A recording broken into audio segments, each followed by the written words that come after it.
Person Live and Learn, and today we're going to talk bread, specifically bread making. During this pandemic, with many of us staying at home and boredom sets in, we all need to come up with creative ideas on how to stay sane. Many of us have cleaned the house dozens of times, taken up hobbies such as painting, maybe knitting or writing, anything to keep ourselves busy. I, on the other hand, took up TV watching and surfing the internet. And I spent way too much time on social media. I'll be honest, most of the videos I watch are all cooking, and I came across this really cool recipe on how to bake bread. And I said to myself, you know what, it's for beginners, I'm going to give it a shot.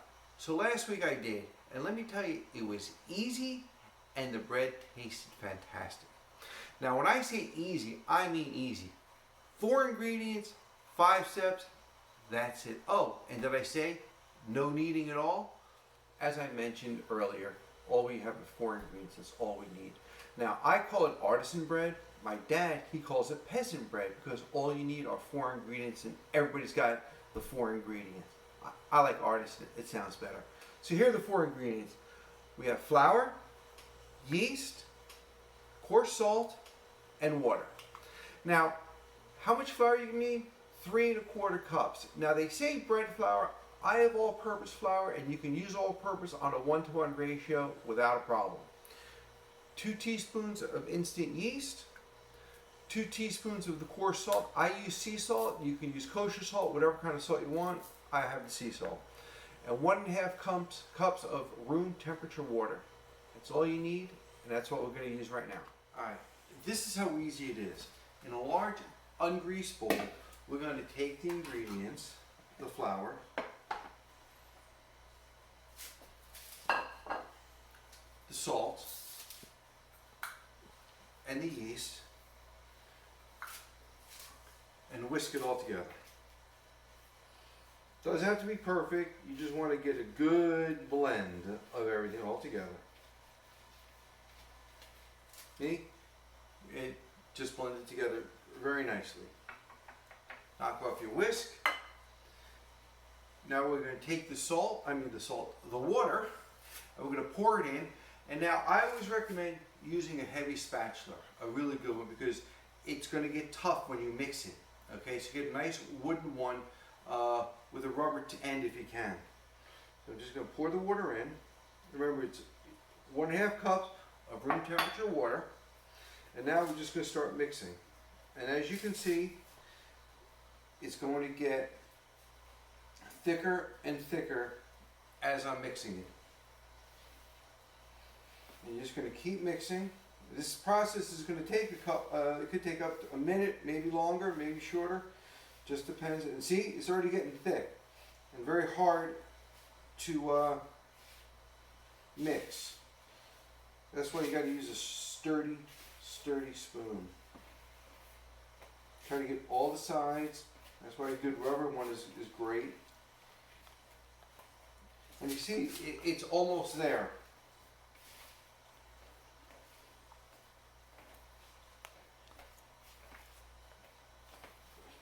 A little bit more. It looks like I don't see any flour that's not mixed in, so I think it's basically there. This is how it looks. So now, with your spatula, you're just going to kind of make it into a little bit of a ball, right in the center. If you have any extra on the spatula, if you can get it in, why waste it? All right, right there. Now, this is what's going to happen. All you're going to do now is grab. So I use press and seal because it's a plastic bowl. It works better than saran wrap, but if you had a glass bowl, you can use saran wrap. Just take a piece, measure it on out. I always hate this stuff. It's not very easy for me to cut.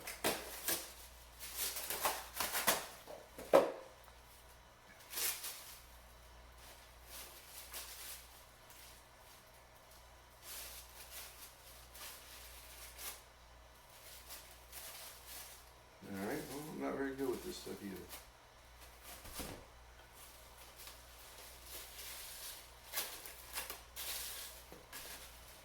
Now the whole idea is to make it as airtight as possible. Just like this. And we're going to come back to you in between about 2 to 3 hours. It'll double in size and we'll go from there. Alright, so it's been about 2 hours and 45 minutes since we put the dough and sealed it up. And I'm going to take it out in a second and you're going to see it really has doubled in size. It's pretty incredible. But before we do that, we need to take a cookie sheet, baking sheet, whatever you want to call it. I use a silicone baking sheet. You can use parchment, but I looked at our parchment paper. It said it was only good to 425 in the oven. We're going to cook at 475, so I opted for something different. The key is to make sure it's non-stick. That is what's super important. Also, one of the really cool things about making your own bread is you can season it any way you want. So if you want to put garlic or any kind of herbs or things like that, you can actually put it in the dough as we were mixing it together. Or I've got like a little container here and I put some salt, some sesame seeds, some poppy seeds, I don't know, just some garlic, a few different spices that I had in the house, and I'm going to sprinkle it on top. So to each your own, you can do it your own way. But what we got to do first is you have to make a mess. As you can see, I made it before. I'm going to add to it right now. You're going to take some flour and just sprinkle it over the pan. Even though it's non-stick, it can't hurt to have a little extra help. Just sprinkle it out. And we're also going to put it on here because we're going to have to cut the dough. All right. So that's what, there's a little powder there, and I put a little extra more than I need because you're going to have to put it on your hands also. You're also going to need, because this dough is large, you're going to make 2 loaves of bread. So you're going to need a sharp knife. Now the last time I did this, the knife kind of got stuck, so I'm going to spray it with some of the non-stick cooking oils just to get it to go through. So we're going to do that. Now I'm going to take it off. I'll show you this in a second. And as you can see, hopefully you can see it, it's got some air bubbles in it. It's more than doubled in size. It looks spectacular. So we're going to get our hands a little floury.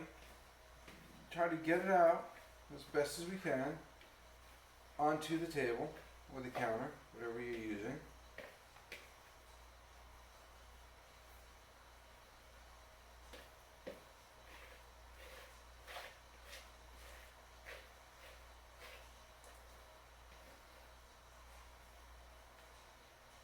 Alright. Put this over here, out of the way. Get a little more flour in my hands because I don't have enough. Alright. Kind of try to do our best to cut it down the middle. As I said, it makes 2 loaves.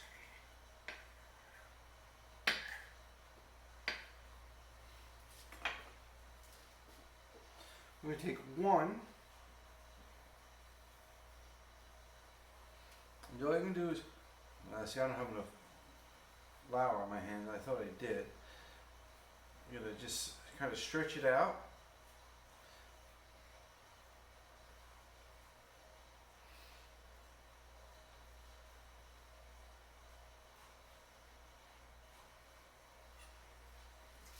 Move this back so you can see.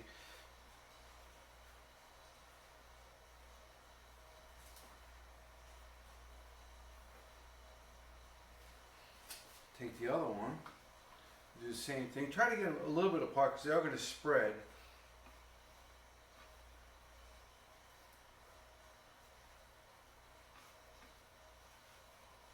And again, you just want to do your best to stretch it out.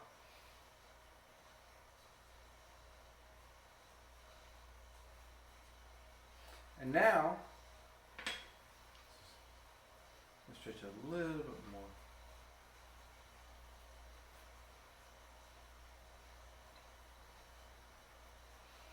And now we're going to put some of our seeds on it. I'm just sprinkle it along the top.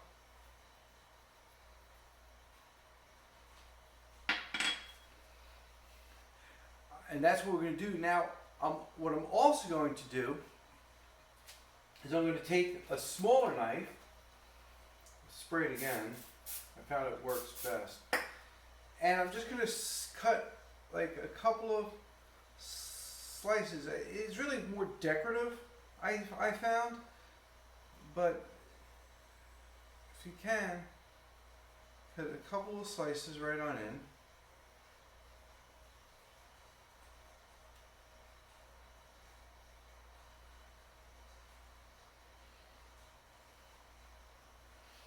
Alright, we're going to loosely cover. You can see I'm not very good with this stuff, but I'm going to try. Loosely cover for another 45 minutes. And while we do that, I'm going to turn my oven on to 475 degrees, and then we're going to bake it. It's truly that easy. Be back in 45 minutes. So it's been 45 minutes since we let the loaves rest. I'm not a baker, doing this for the first time, don't know why they give us 45 minutes, but I had lunch, I cleaned up, I did what I needed to do, and now they're ready to go. So I'm going to take off the saran wrap that I put on there. And now the other thing I knew I wasn't able to do is I watched the video. So here you can see them because you couldn't see them before. So now you can see how we have two loaves. Like I told you, I stretched them out and I laid them down about 3 inches apart. Now you can see they kind of spread a little bit, and that can happen, and it's okay if it does. If it does, what you can do is take some flour. Well, hopefully this will work because I don't have enough flour in my hands, but there you go, I got a lot. And kind of, you could see, not enough, never enough. So we're just going to try to mush them together a little bit.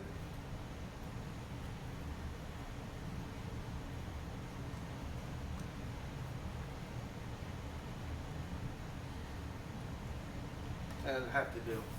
Now, I like my bread crispy, and it's a personal preference. But if you do like it crispy, what I suggest you do is, remember, 375. You take a baking dish like this, put it in the bottom tray, and I should have this ready, and I forgot. You're gonna want a glove to take this tray out with.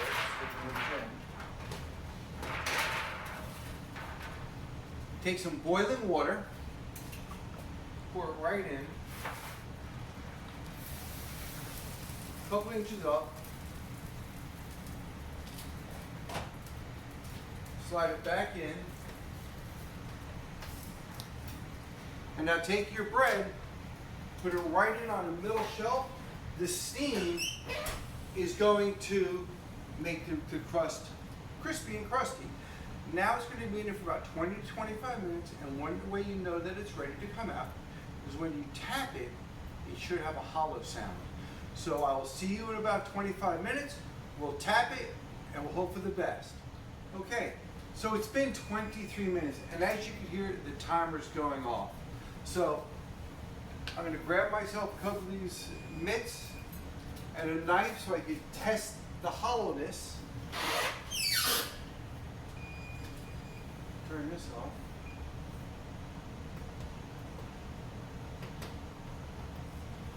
Sound good to me. Alright, turn the oven off because I hate to forget that.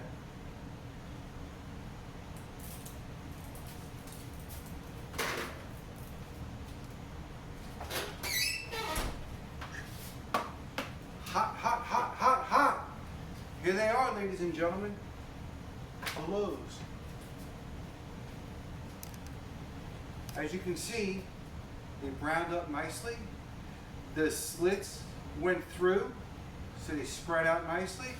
I don't know if you can't really hear it from there, but it sounds hollow to me. Now, we have to let it rest for 5 minutes, but in anticipation, because it's too good to pass up.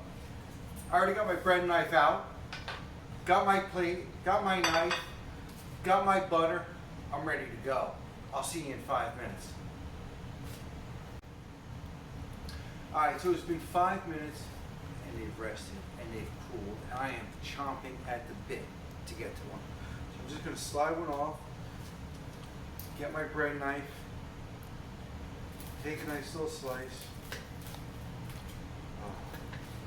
You know, I really wish I had that smell-o-vision because you would love it. This is just, look how nice on the inside that looks. Ah. I know I should have had this open early, but I didn't. I'm not a professional.